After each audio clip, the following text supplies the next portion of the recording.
Hello, welcome to today's webinar from Element 14 in collaboration with Texas Instruments. Today's presentation will be discussing LDO or DC to DC. That is the question. Presenting today we have JP. He's a Systems and Applications Manager for Simple Switch at Texas Instruments. Now, if you have any questions for JP throughout the webinar, you can do so by using the Q&A function found in the drop-down menu of the green taskbar you see on your WebEx application. Now, if you have any technical issues, you can't hear, can't see the slides, or anything else you want to ask Element 14, you can do so by chatting Premier Farnell webinars directly using the chat function found on that same taskbar. Now, a recording of this presentation will be made available on the event page you registered for on Element 14. Additionally, I'd like to announce that we are now taking applications to road test some of the simple switch boards mentioned in today's webinar. You can find a link with more information on the event page on this webinar, or you can go to element14.com/road test. I've also chatted out a link to the road test as well. So without further ado, I will turn it over to our presenter, JP. Hello, everybody. Thank you for attending this webinar. Today we'll be discussing LDO or switcher, and there are many applications where power is needed, and sometimes the power designer goes back and forth thinking which solution will be better. So as an agenda for today, we'll cover LDO basics, the operation, the pros and cons of the LDO topology. We'll cover the switcher basics. Specifically, we'll cover one of the Texas Instruments new products, which is the NanoModule. I'll give you a quick overview. I will discuss operation of a switching regulator, and we'll discuss the pros and cons. I will also list examples of system diagrams where a power designer is going to go through on a daily basis and have these questions: should I use an LDO or a switcher? Where does it make sense? So an LDO, which is a low dropout regulator, it's labeled low dropout, and many times it's not really low dropout, and we'll explain why that's the case. Dropout, it's really described as the lowest voltage delta between V in and V out, while the LDO still maintains regulation. Typically, this allows regulation of rails that are close together with very good efficiency, and it allows for better utilization of the battery voltage. That means you can operate, for example, personal electronics that are battery operated for longer time. And then it usually requires just an input and an output capacitor to be connected to the LDO. And in some cases, only an input capacitor is required. The output capacitor might be integrated, a small one, or it can be used from all the other loads that it's already driving. So an output cap that's far away from an LDO connected to the input of the load that the LDO is driving can work as well. The only one thing that the LDO does is really produce an output voltage that is less than the input voltage. So it's always stepping down, and there's no way to get around that. If we go into a little bit more detail of the internals of an LDO in the diagram that's on the bottom of the slide, we can see that it's a MOSFET that's connected between V in and V out, and the loop of the control loop, it's really closed by the feedback resistor divider. That's out the output, sensing the output, and it divides it down and fits it into an op-amp. The op-amp has an internal reference, and then it amplifies any changes that it sees in the out to control the MOSFET and regulate the output.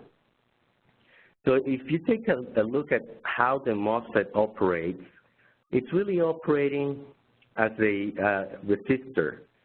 And the resistor, if you can visualize it, it's connected between the in and the out, and the value of the resistor is really operated by the op-amp that really allows the flow, the current through the MOSFET.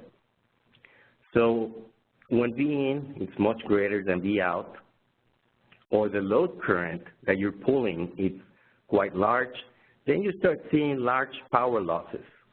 And those large power losses later on translate into power dissipation and heat dissipation.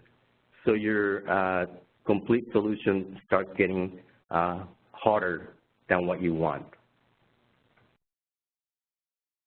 If we go into an example and look at LDO operation, and in this case, we're going to connect it to an input voltage of 5 volts, and we want to regulate to an output voltage of 1.8 volts, and we want to drive a load that's requiring 1 amp.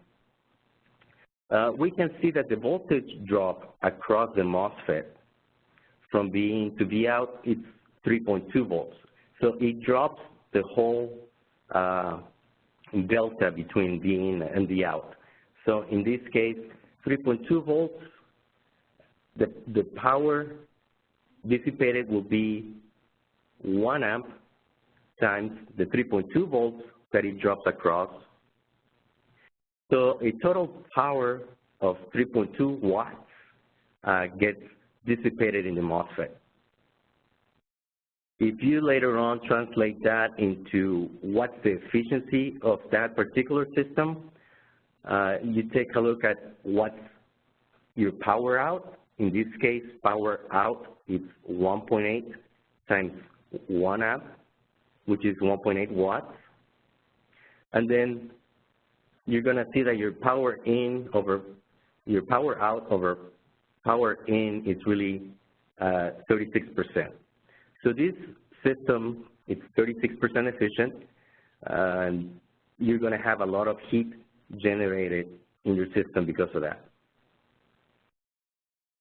If we take a look at another example where the LDO really excels, it's when the input and output are close to each other. For example, in this case, you have a rail of 3.3 volts, and you want to regulate an output voltage of 3.0 volts.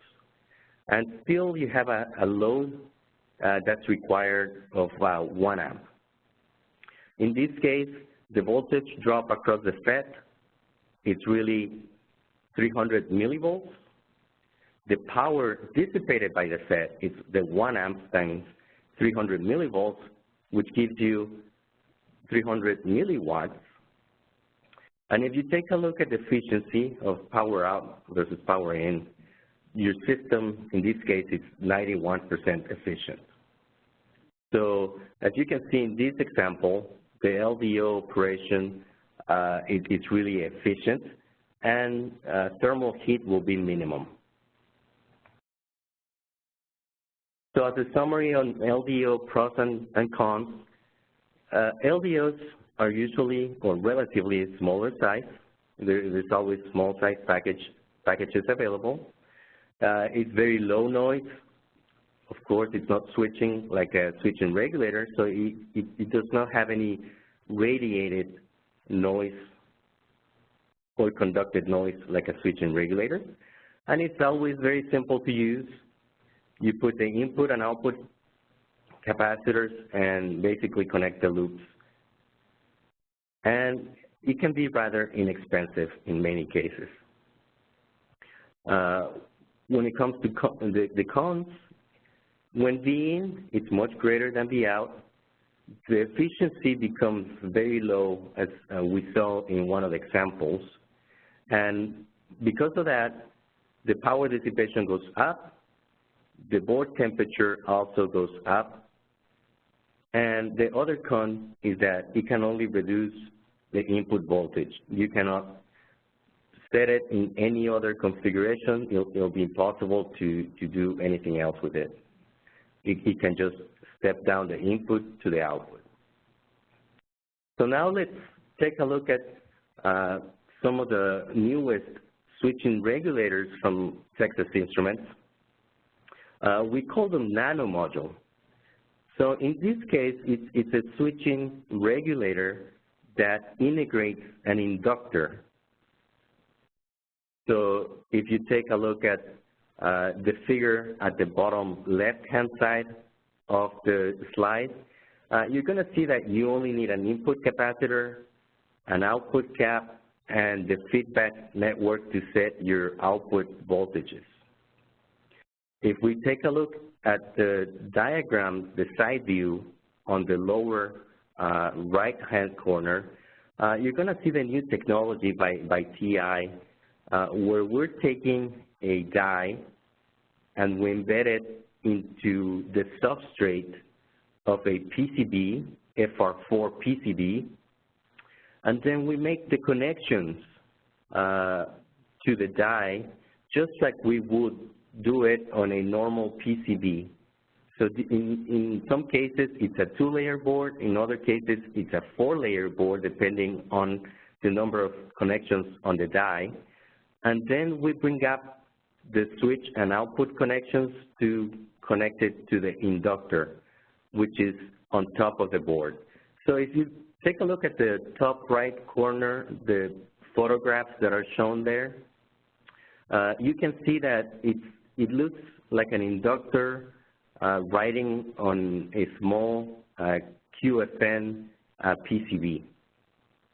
So in this case, we have a switching regulator that's a 3.5 millimeter by a 3.5 millimeter package, very small, very comparable in size to existing LDO solutions with similar output currents.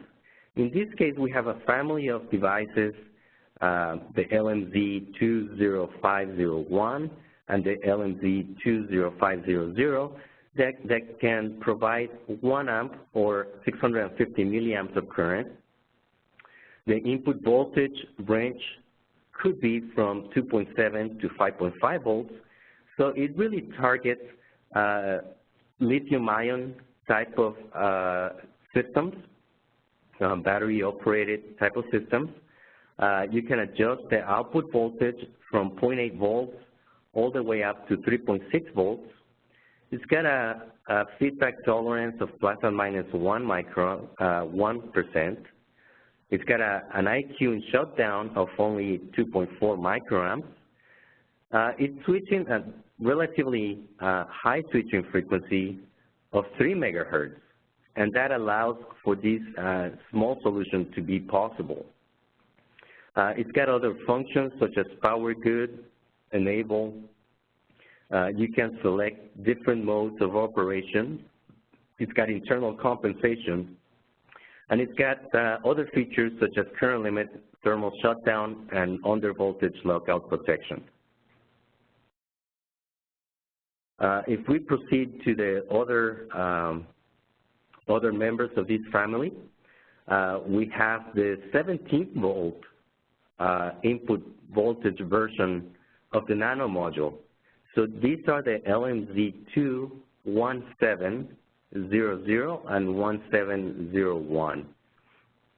So these are 1 amp and 650 milliamp of output current devices. They're very similar, 3.5 millimeters by 3.5 millimeters, and it's got a height, a package height of 1.7 millimeters.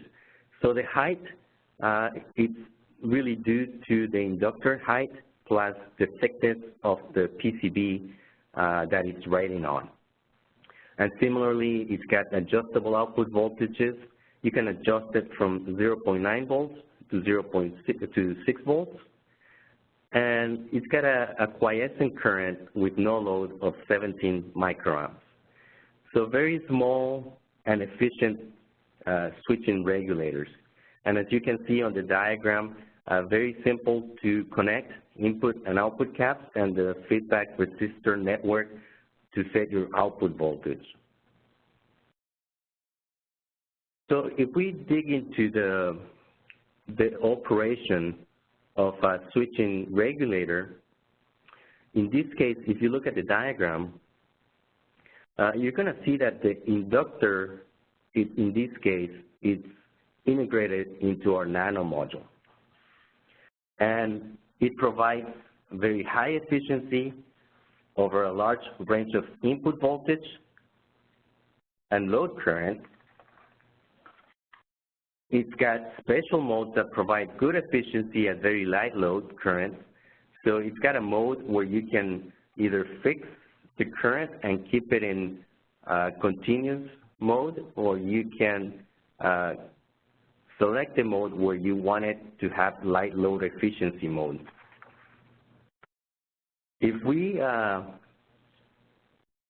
take a look at the inductor size, it's very small inductor size, and like I mentioned before, it's because it's got a 3 megahertz switching frequency, and that allows to have a small inductor, a small input and output cap. And because the inductor is integrated already into the package, you're going to have a very small solution that saves PCB space, simplifies component selection. You don't need to look at saturation currents of inductors or inductor values or calculate what your inductor ripple is going to be. All that is taken care of by this NanoModule. You only have to worry about an input and output cap on your system solutions and setting your output voltage on your system. If we dig into a little bit more details, we know that this switching regulator is very effective because it uses an inductor that helps to store energy. And just by storing energy during each cycle, it's way more efficient than an LDO. So if we look at, go back into the previous diagram, when we have two MOSFETs, a top MOSFET and a low MOSFET, they are really acting as switches and not like resistors in the LDO case.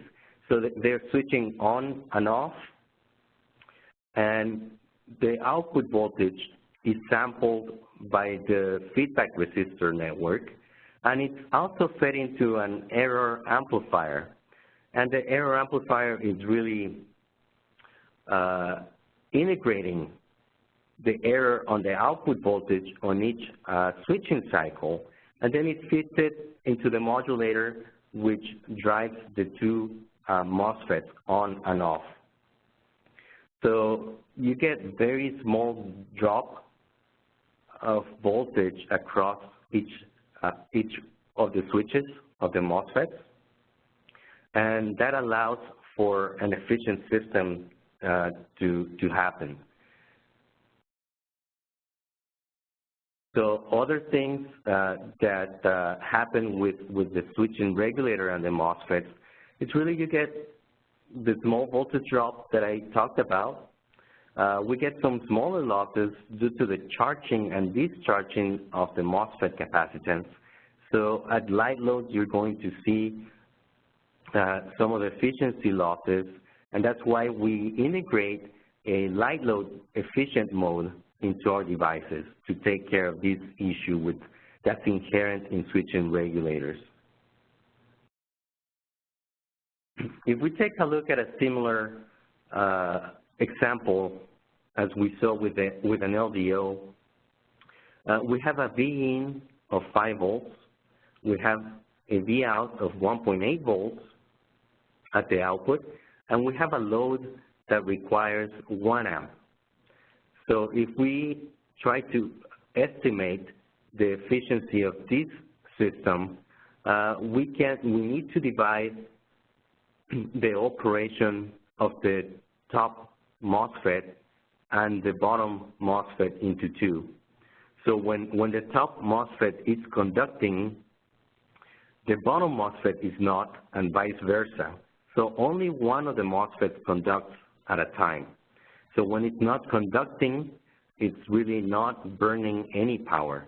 Only the MOSFET that is conducting really burns any power. So in the example here, we take a look at the top MOSFET, and we're going to multiply the 1 amp times the drop across the MOSFET. In this case, it's really what we call the RDS(on) of the MOSFET. And in this case, if we assume that both MOSFETs are 100 milliohms, which is a very typical range of number, we only get a power loss of 100 milliwatts. To be able to do a 5 volt to a 3 volt to a 1.8 volt regulation, we got to have a duty cycle in this buck regulator of 1.8 volts divided by 5 volts. That's the duty cycle of when the switch is turning on. And we multiply it times the 0.1 volt that we have passed through, and it really comes down to 36 milliwatts of power loss. Similarly, we do a calculation on the bottom FET, and in this case, since we assume that the RDS(on) is similar to the top FET, the RDS(on) of 100 milliohms is going to give you similarly 100 milliwatts of power dissipation. The duty cycle for the bottom FET is really a 1 minus D duty cycle, which is really 5 volts minus 1.8 volts divided by 5 volts, and then you multiply that by your 0.1 to give you a 64 milliwatt of power dissipation on the bottom FET. So how does that translate into your total power? You pretty much go ahead and add the top and the bottom power losses.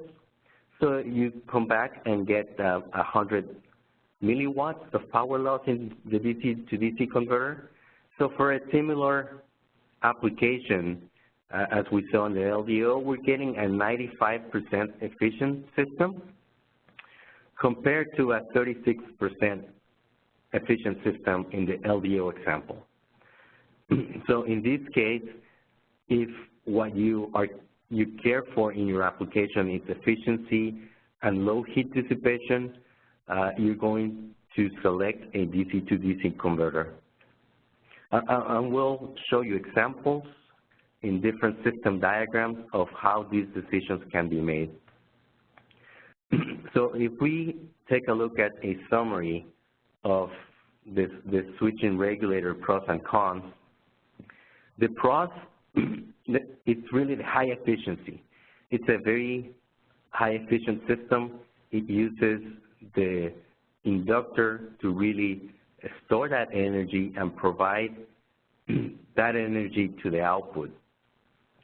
It's much easier for heat dissipation, so that translates into a lower PCB temperature, a complete solution that's cooler.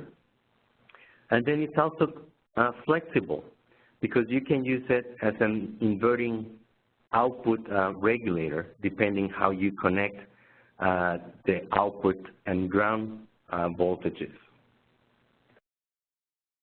On the con side, it's a little bit more complex to lay out. There are things and input and output loops that you want to keep short, and it's critical for the operation of the switching regulator. And it's critical also so that you can keep the switching noise, the radiated switching noise and conducted noise low. So you want to have a low EMI, and you can mitigate a lot of that by having a very good PCB layout. And relatively, a solution like a switching regulator can be a little bit more expensive than an LDO. So let's take a look at the first example. In this example, for example, we're going to have a wireless headset.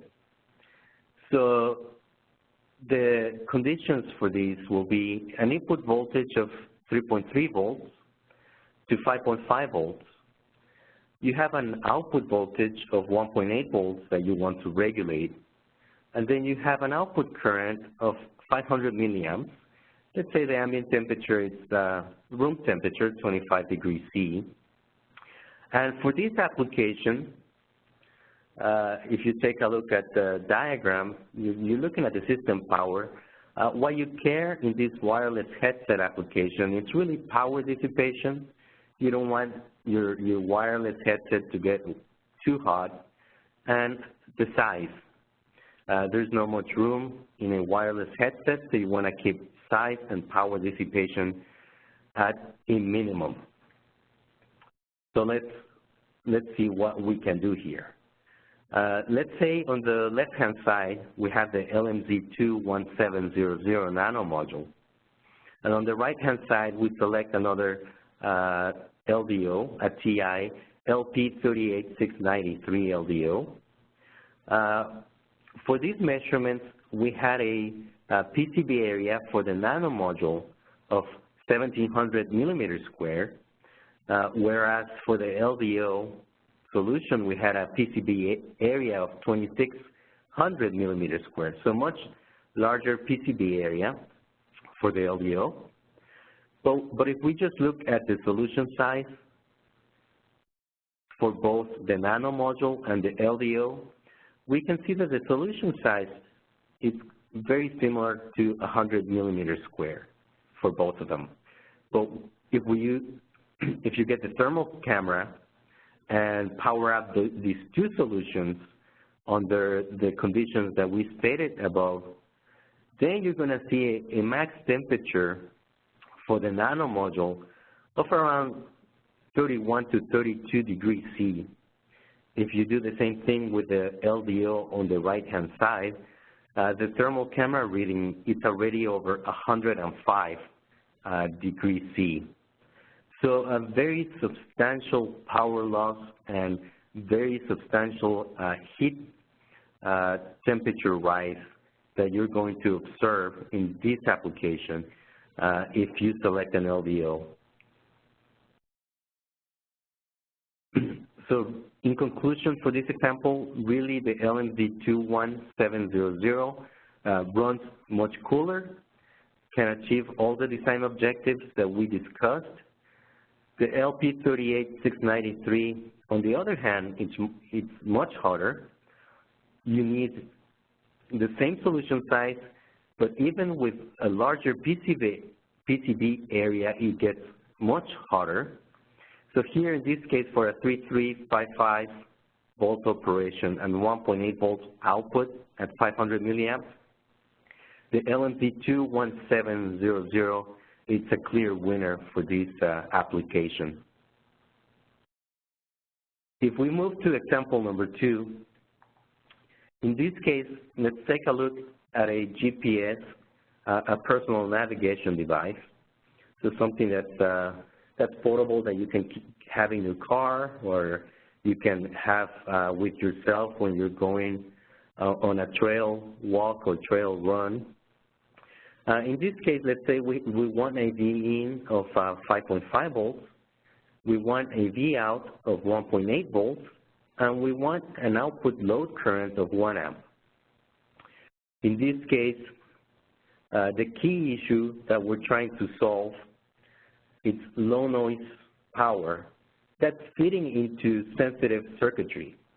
So we want a regulator that has low noise at the output, and it has very low EMI, so it can drive the ADC and other sensitive circuitry. So if we take a look at the LMZ20501 NanoModule versus another Texas Instruments LDO, the TPS72518, we can see that both of them meet the input and output specs when we look at the data sheets. Both of them have similar features when it comes to enable pin and power good flag. And you look at the output accuracy, both of them are relatively the same, plus or minus 1.5% versus plus or minus 2% output accuracy. And the no-load quiescent current of both of them is equally the same at 80 microamps. So when you start looking at the plots, once you power these two devices and put them side by side, you're going to see that the output voltage ripple on the left-hand side for the NanoModule, it's much less than 10 millivolts. But you can still see there's still some noise when you compare it to the output of the LDO on the right-hand side. So the output voltage ripple of the LDO is very small. It's in the hundreds of microvolts. So in this case, both solutions can achieve the nominal application spec. Both have nearly the same features and key specifications when it comes to IQ and enable and power good. But when you look at the noise, the TPS 72518, it's specified for 150 microvolts of noise. You're absolutely not going to have any EMI issues since LDO will not radiate any noise. So in this case, for this very sensitive application, the TPS 72518 is a clear winner. Let's take a look at another example. In this other example, let's say we're designing a digital still camera. So we have a system diagram on the right-hand side with the following specifications. We want to have a V-in of 5 volts, that's a V-out of 3.3 volts, and an I-out of 0.5 amps, so 500 milliamps on the load. And just to circle where we're going to be looking at, we're looking at the system power. And in this case, we want to be able to extend the battery life as much as we can. So we want to have an output dropout voltage of V-out minus 100 millivolts at 500 milliamps. So we want to maximize really our battery usage and be able to go down with a V-out of 3.3 volts minus 0.1 volts, so still regulate a V-out of 3.2 volts if possible. So let's take a look at once again at a NanoModule compared to an LDO. So on the left-hand side, we have an LMD21700, a 650 milliamp NanoModule. And on the right-hand side, we have a 500 milliamp LDO. Both of them meet the input and output specs. So both of them can be programmed to 3.3 volts output. Both of them have an enable and a power good feature that we can use in the system to enable and indicate that power is good, the output voltage is regulated. And if we take a look at the left-hand side on the data sheet of the LMD2170 NanoModule, we can see a family of curves with the x-axis listing the input voltage, the y-axis having the output voltage, and the family of curves that show I-out at 200 milliamps, 400 milliamps, and 650 milliamps.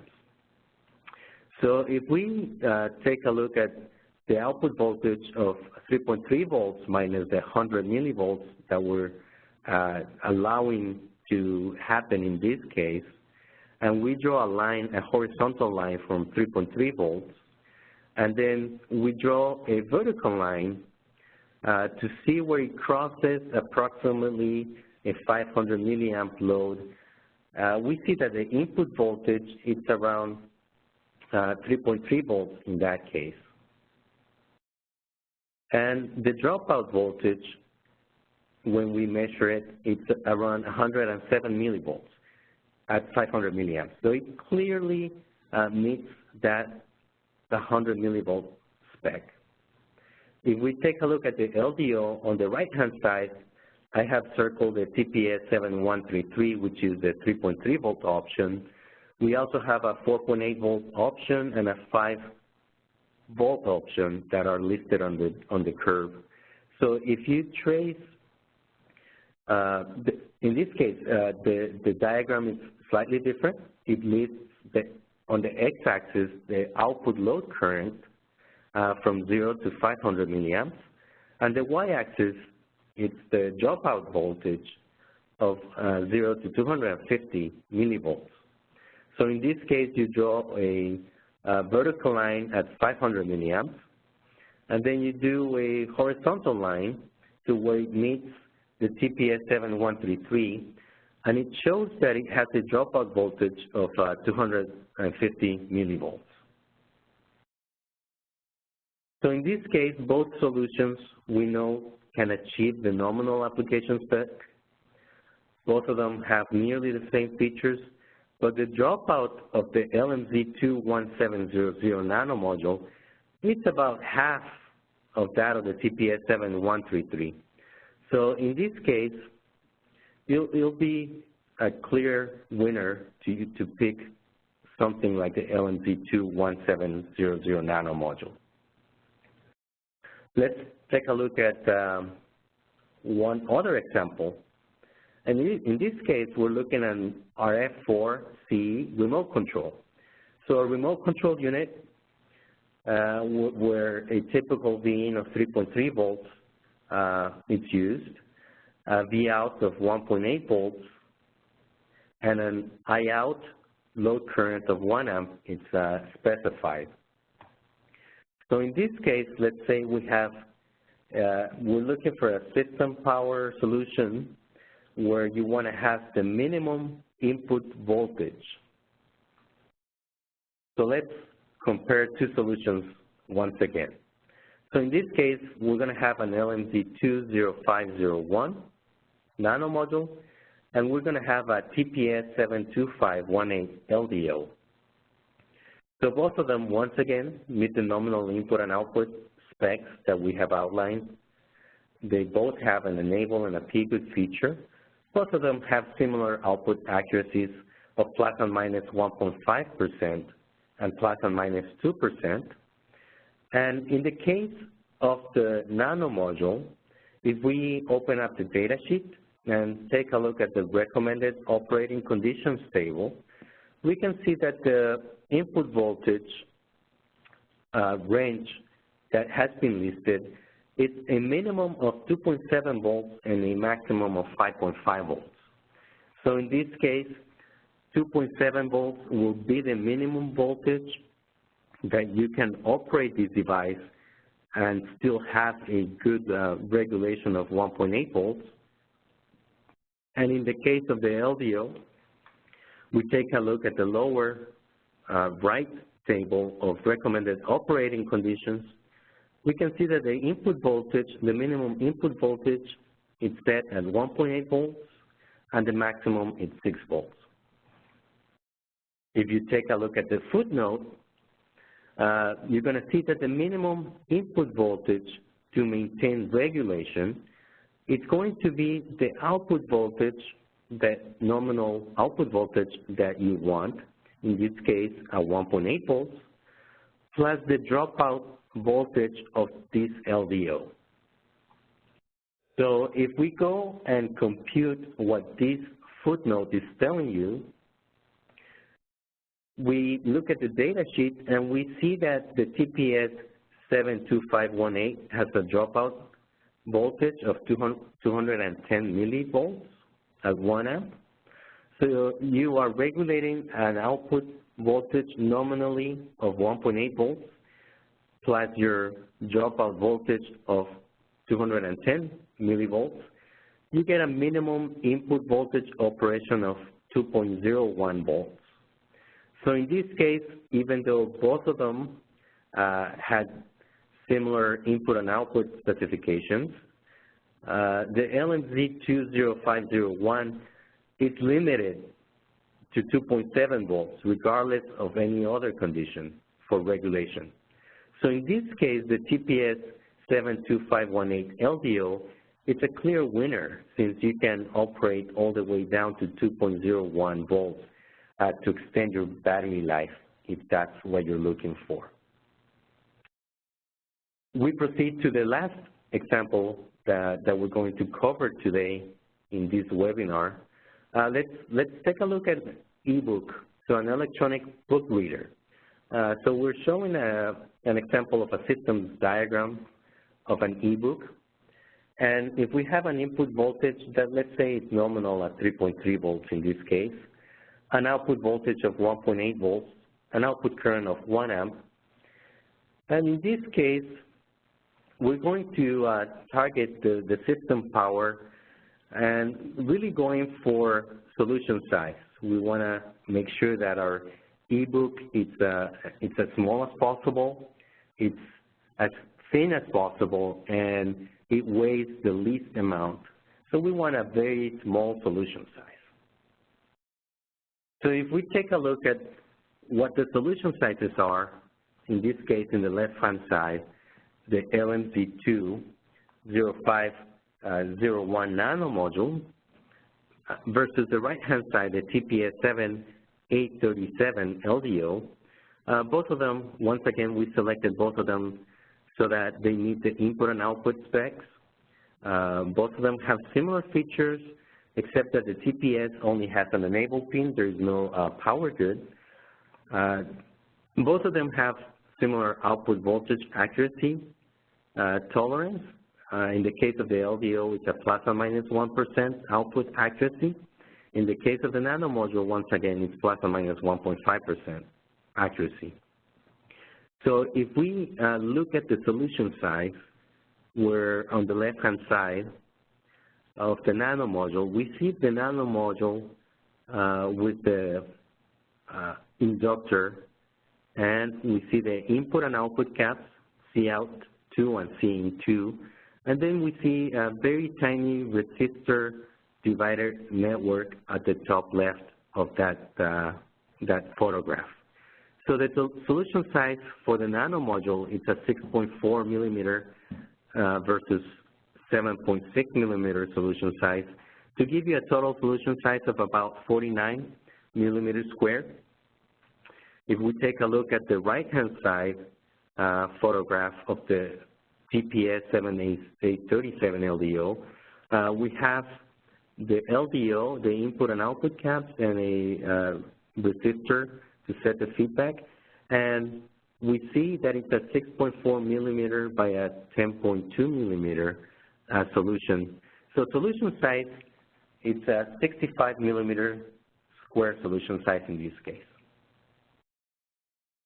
So when you compare both of them, a solution size of 49 millimeters square versus 65 millimeters square, you're getting 25% less board space with an LMZ20501 solution. So in this case, if you're going for the smallest solution size, you can clearly select the LMZ20501 to attack this system issue in your end product. So just to summarize this webinar, when do we really use an LDO? Really, we use an LDO when you want very low output voltage noise, because we know that an LDO is not going to radiate any EMI or show any conducted EMI issues. When you're going to operate your input voltage very low, where it's very close to your output voltage, we have seen that the system is much more effective that way. And the nanomodule DC to DC converter, when do you use it? You really use it when you want very high efficiency system. You want to have very low PCV temperatures. You want to achieve a very small solution size. And you're going to have large variations of your input voltage. So if your input voltage is going to be much, much greater than your output voltage, your system is going to be very efficient. The temperature is going to be much less than the one compared to an LDO because of the power dissipation. So that's exactly where you want to use a nanomodule. And even though it radiates EMI, if you keep a close and tight PCB layout of your input and output capacitors, you can mitigate any radiated noise and help out by adding some high-frequency filtering. That's also possible. You can add it to the input side and to the output side if you have very noise-sensitive circuits. Other things that you can do to have a very efficient system is you can use a nanomodule DC to DC converter on the front end, and then as an output load, you can connect an LDO, so you get a very efficient solution if your input voltage is very high. Let's say you have an input voltage that's 12 volts, you can step it down to maybe 3 volts with a nanomodule, and then you put an LDO that can go from 3.3 volts to 3 volts. So a very efficient solution that you can achieve that's very low noise on your output load. So I want to close with that for the time being. We have a lot more information at www.simpleswitcher.com. You can visit ti.com and type Simple Switcher.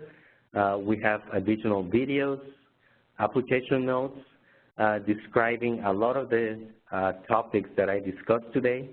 We also have sample system block diagrams such as the ones that I described today, including reference designs that we have already tested, and we can provide you schematics and layouts and test reports of some of those systems that we already built in-house.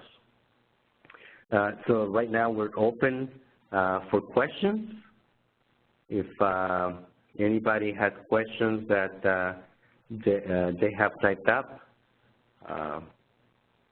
I can answer some of those. Thanks, JP. And just to let you know, if the question isn't coming to you or you think of one later on, you're always able to submit that question in the comment section of the event page in which you registered from on the Element 14 community as well. So we're going to give it a couple minutes longer for any questions that may come through. While people are thinking of questions, I just want to remind everyone that we do, again, have a road test now enrolling for some of the products you heard featured in today's presentation. You can go to element14.com/road test, and that is featured on that page, as well as a link that is embedded into the event that you registered for on the community. In addition to that, if you go to the chat window on your WebEx application, you can see a link to that as well. So looking forward to some applications. Actually, I've seen a couple come through as the presentation's been going on, so that's great. Thank you for that. Not seeing any questions coming through, JP. So we'll go ahead and we'll close out the session. But wanted to, again, say thank you very much for your time and the presentation of the materials. It was very informative. And thank you all for attending this live webinar session.